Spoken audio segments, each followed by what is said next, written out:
This is Younger Sarita reporting from NDU Direct. Today we are going to talk about the acclimatization period and what to do before brooding.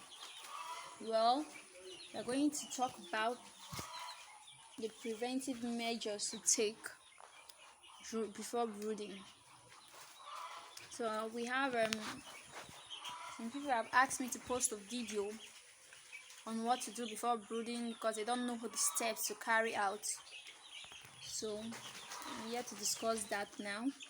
First of all, you actually disinfect the area first. You can use Izal, Dettol, or any other disinfectant that is not too harsh to clean up the place. Make sure you sweep, remove any dust, make sure the place is well cleaned. Next thing to do is fill in with litters. You can see we have litters here. These are the litters. Now litter is different from sawdust. Sawdust, you can actually get it. Most people confuse sawdust with litters. Sawdust, if it looks like feed itself, is really in a smooth manner, while by litters are in chunks. You can see this is sawdust, these litters. This is what you call a litter. Sawdust looks more like this, but this is their feed, not this is their feed, not litters. Anyway, so know the difference. So don't bring in sawdust. Sawdust can actually cause them infections and different health issues. So if you bring in sawdust and you fill in the place with sawdust, they can likely eat that sawdust. They will feed on it. They will confuse sawdust for feeds. So don't fill your brooding house with sawdust.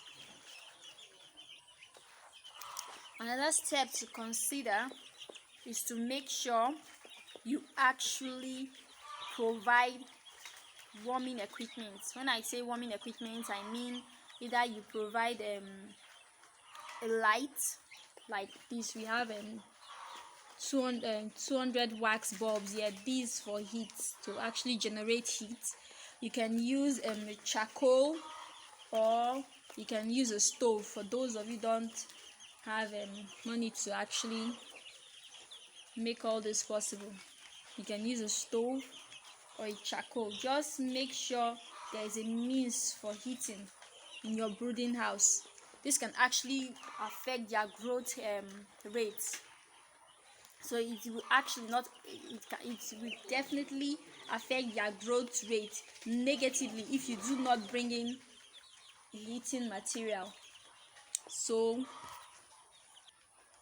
next, you make sure the brooding house is well covered. As you can see, everywhere is covered. This is to actually make sure that the heat doesn't go out, and actually keep, in terms of times of cold, it actually keeps the cold out as well, to make sure that the environment, the atmosphere, is at a certain temperature you want. This will actually help the bed to grow well. You can actually use tarpaulins like we did here. You can see we can raise them up and we can pull them down at different times, different weathers. The next step is to make sure you have their feeds ready. Their feeds need to be ready before the birds come in, because these birds can eat like I don't even know what to say. They eat a lot, so make sure the feeds are ready. If not, they are going to starve, because they will eat before you even, I don't even know how to explain it. So make sure the feeds are ready before you bring in the beds. Then, as you can see, we used newspapers here. Those of you that want to ask why we are using newspaper, this is because the acclimatization stage, we actually use this to prevent the birds from eating the litters, the wood shaving. this is done because they don't know at that acclimatization period, they don't know the difference between litters and food. So you have to just prevent them from eating that. And it also helps in terms of changing the litters. You can easily change the newspaper than changing the litters altogether. You have to pack all the litters if you want to do that. So that's another way of brooding. You can use newspapers if you want. If you are not okay with using that, you can use another material of your choice. You can see that they use carton at this point here, so you can use that as well. So those are all the measures you need to take before you start your brooding. Now another thing to consider, that this is done, is not actually before, this is done when the brooding starts. When you during the introduction of your birds, make sure when your birds arrive, you dip their, that's for day-old birds anyway, make sure you dip their beaks into the water, because they don't, at that point they are day-old, they haven't taken anything. That's unless they have fed them there before they brought them the introduction to your brooding house anyway. So make sure you dip their beaks like this. You dip their beaks like this into the drinker. This will actually show them how to take in water, how to drink. You can see that one drinking over there. Just dip it like that. Dip their beaks into the drinker, and make sure you give them feed at first to just help them know the difference between feed and how to take in water. Another valuable measure that people forget during brooding is to make sure you sort them.